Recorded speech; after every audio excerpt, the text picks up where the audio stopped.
नमस्कार, जय हिंद, जय भारत दोस्तों। स्वागत है आप सबका एक बार फिर से आपके अपने चैनल स्काई स्पीक्स पर। आज हम बात करेंगे मिथुन लग्न के बारे में।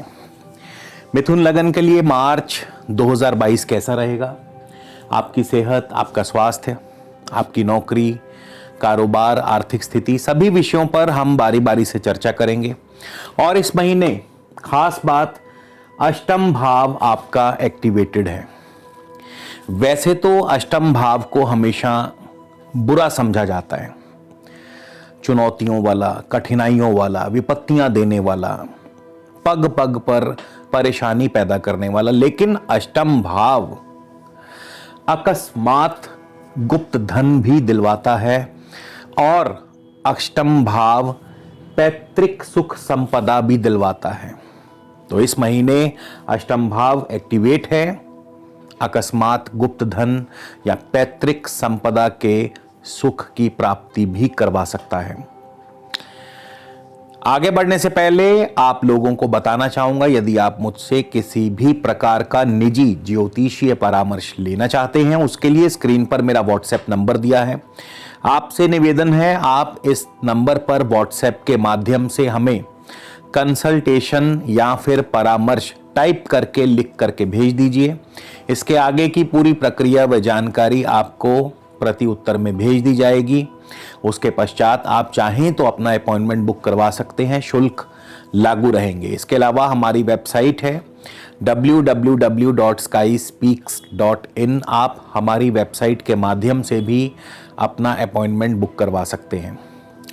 तो सबसे पहले जानते हैं ग्रहों की चाल। केतु आपके छठे भाव में है, मंगल, शुक्र, बुध और शनि आपके अष्टम भाव में है। बुध जो है 6 मार्च को ही चले जाएंगे कुंभ राशि नवम भाव में। बृहस्पति और सूर्य आपके नवम भाव में है। 14 मार्च को सूर्य जो हैं मीन राशि दशम भाव में प्रवेश कर जाएंगे। राहु आपके 12वें स्थान में है, राहु वृषभ राशि में है। तो इस महीने सबसे पहले बात करते हैं आपकी सेहत, आपके स्वास्थ्य के बारे में। लगन के स्वामी बुध हैं और बुध जो हैं अष्टम भाव में पड़े हैं। अष्टमेश शनि के साथ, षष्ठेश मंगल के साथ और शुक्र के साथ। अष्टम भाव में वैसे तो बुध का जाना सेहत और स्वास्थ्य के दृष्टिकोण से उत्तम नहीं है। बुध की स्थिति इस महीने थोड़ी सी कमजोर है। बुध 1 तारीख को धनिष्ठा मंगल के ही नक्षत्र में होंगे। मंगल छठे भाव के स्वामी हैं। खास करके जिनको भी इस समय लग्नेश की दशा अंतरदशा चल रही है, यानी बुध की दशा अंतरदशा चल रही है, उन्हें अपनी सेहत और स्वास्थ्य का ध्यान अत्यंत जरूरी है रखना, क्योंकि बुध स्वयं अष्टम भाव में है। बुध मंगल के नक्षत्र में है, मंगल छठे भाव के स्वामी है। चोट, दुर्घटना, सेहत आदि की संभाल रखना जरूरी है। चोट दुर्घटना की संभावना बनी हुई है। 10 तारीख को यानी 10 मार्च को बुध चले जाएंगे शतभिषा राहु के नक्षत्र में। राहु 12वें स्थान में पड़े हैं। 12वां स्थान दोस्तों सेहत और स्वास्थ्य के लिए 12वां स्थान भी खराब है, हॉस्पिटलाइजेशन का है। इसके बाद 18 मार्च को बुध पूर्वाभाद्र यानी कि गुरु के नक्षत्र में चले जाएंगे। उसके पश्चात 26 तारीख को बुध जो हैं 26 मार्च को उत्तराभाद्रपद यानी शनि के ही नक्षत्र में होंगे और शनि स्वयं अष्टमेश हैं। तो ये महीना आपको अपनी सेहत की संभाल रखना जरूरी है। स्वास्थ्य थोड़ा सा ढीला रहेगा, एनर्जी लेवल थोड़ा सा कम रहेगा। चोट आदि से बच के रहें, दुर्घटना से बच के रहें, सर्जरी की संभावना भी बन सकती है और साथ ही साथ वाद विवाद से दूर रहिएगा। तो ये महीना सेहत के लिए बढ़िया नहीं कहा जा सकता। व्यापार की बात करें, आपके कारोबार की बात करें, सप्तम और दशम भाव के स्वामी है गुरु। गुरु बैठे हैं अपने से 12वें स्थान में और गुरु पूरा ही महीना, क्योंकि 2 मार्च को ही गुरु आ जाएंगे पूर्वा भाद्रपद नक्षत्र, जो कि गुरु का अपना नक्षत्र है। सप्तमेश और दशमेश गुरु नवम भाव में अपने ही स्व नक्षत्र में होंगे, यानी कारोबार की अच्छी वृद्धि होगी, कारोबार अच्छा चलेगा, नए ऑर्डर्स, नए प्रोजेक्ट्स मिलेंगे, विदेशी व्यापार आपका फलेगा फूलेगा। किनको, जिनको भी इस समय सप्तमेश या दशमेश की दशा अंतरदशा चल रही है, उनको तो और भी ज्यादा विशेष रूप से शुभ फलों की प्राप्ति होगी। गुरु स्व नक्षत्र में है, दशमेश जो है दशम भाव का स्वामी और अपने स्व नक्षत्र में हो और गुरु की ही दशा अंतरदशा हो तो क्या फल देगी? मान, पद, प्रतिष्ठा, अधिकार क्षेत्र की वृद्धि, राजनीतिक सामाजिक क्षेत्रों में सफलता, कारोबार की वृद्धि, नौकरी में तरक्की, नौकरी में प्रमोशन। और सप्तम भाव क्या देता है? सप्तम भाव आपको व्यापार में नए नए ऑर्डर्स दिलवाता है, नए प्रोजेक्ट्स दिलवाता है, आपके विदेशी संबंधों को मजबूत करता है, विदेशी व्यापार आपका बढ़िया चलता है। और क्योंकि गुरु बैठे हैं नवम भाव में तो भाग्य की वृद्धि, भाग्य आपका साथ देगा। अब हम बात करते हैं नौकरी पेशा व्यक्तियों के लिए। हालांकि गुरु की पोजीशन बहुत बढ़िया है और गुरु की दशा में नो डाउट नौकरी कारोबार बढ़िया रहेगा, लेकिन षष्ठेश मंगल की भी यदि बात कर ली जाए, क्योंकि छठे भाव से भी नौकरी को देखा जाता है, तो केतु वहां बैठे हैं छठे भाव में, और छठे भाव में केतु जरा सा वाद विवाद पैदा करते हैं, थोड़ा सा ध्यान रखिएगा।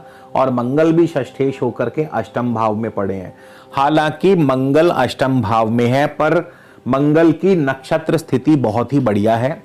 मंगल 1 से 12 मार्च तक रहेंगे उत्तराषाढ़ा यानी सूर्य के नक्षत्र में। सूर्य क्या है? तृतीय भाव के स्वामी होकर के नवम भाव में, यानी पराक्रम की वृद्धि, कोशिशों से कार्यों में सफलता दिलवाते हैं। उसके बाद 12 मार्च को सूर्य चले जाए, माफ कीजिए, मंगल चले जाएंगे श्रवण नक्षत्र में। और इस समय जिनको भी षष्ठेश की मंगल की दशा अंतरदशा हो, उनको मंगल के फल विशेष रूप से प्रभावी रहेंगे। तो 12 मार्च को मंगल जा रहे हैं श्रवण नक्षत्र, चंद्रमा के नक्षत्र में। चंद्रमा धनेश हैं, यानी आर्थिक रूप से धन की वृद्धि करेंगे, धन लाभ कराएंगे, नौकरी में अनुकूलता प्रदान करेंगे। और 29 तारीख को मंगल चले जाएंगे अपने ही स्व नक्षत्र में। षष्ठेश और लाभेश मंगल का स्व नक्षत्र में जाना नौकरी में, कारोबार में आपको तरक्की, इंक्रीमेंट, हर कार्य में, हर क्षेत्र में सफलता को दर्शाता है। लेकिन मंगल अष्टम भाव में पड़े हैं, तो वाद विवाद से दूर रहिएगा, चोट आदि से बच करके रहिएगा, और सर्जरी आदि की संभावना भी दे सकते हैं। तो इस प्रकार से आपको फल प्राप्त होंगे। आर्थिक स्थिति की बात करें, वैसे तो आर्थिक स्थिति इस महीने बढ़िया ही रहेगी, खास करके जिनको भी गुरु की दशा है या मंगल की दशा है उनके लिए आर्थिक स्थिति बढ़िया रहेगी।